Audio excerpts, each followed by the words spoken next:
Hey everyone, my name is Marcin Iwiński and I'm the co-founder of CD Projekt. When I started CD Projekt 25 years ago, one of its founding principles was honest and direct communication with gamers.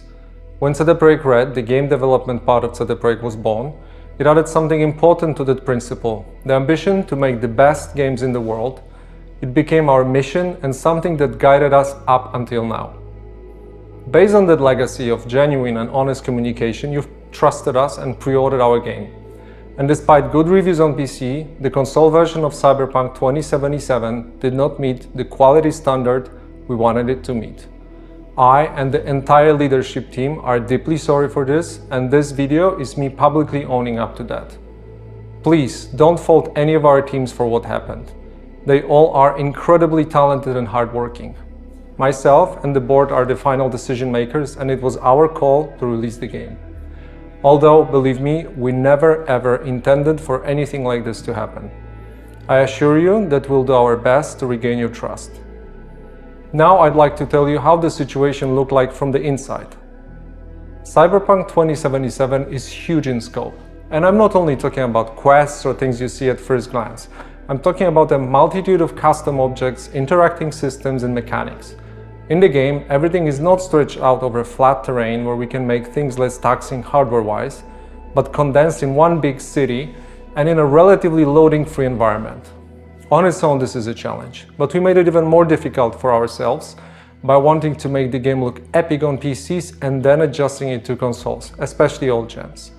That was our core assumption, and things did not look super difficult at first. We knew the hardware gap, yes, but ultimately, I think that time has proven that we've underestimated the task. To give you a concrete example and the main culprit, we had to constantly improve our in-game streaming system for all gen consoles.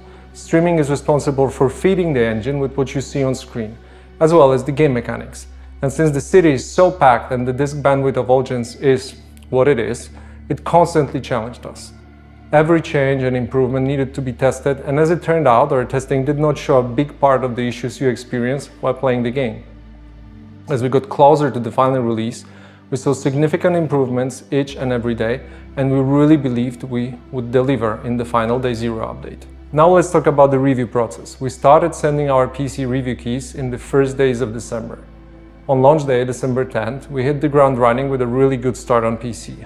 While not perfect, it's a version of Cyberpunk we are very proud of. At the same time, we're fighting for quality on all gen consoles till the very last moment.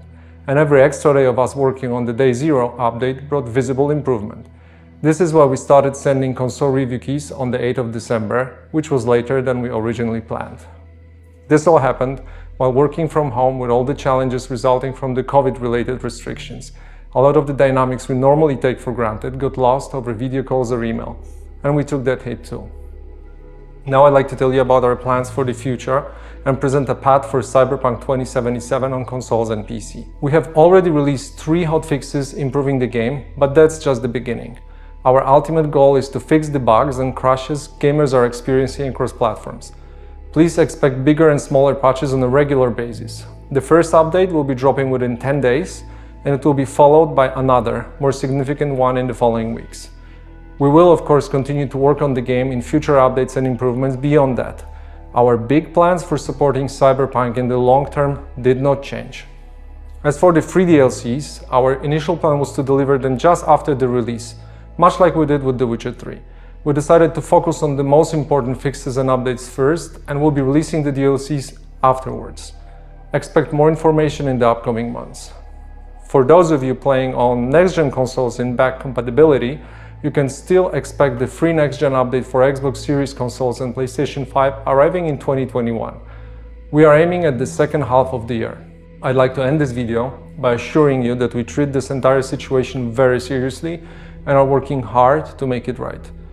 The guiding principles of our company are still core to what we do. We still want to make amazing games and have an open communication with you, our players. For now, our immediate focus is to work hard on making sure you enjoy Cyberpunk 2077 regardless of platform. Beyond Cyberpunk, we have many plans for the future, which we'll share more about when we're ready. Thank you for taking the time to watch this video.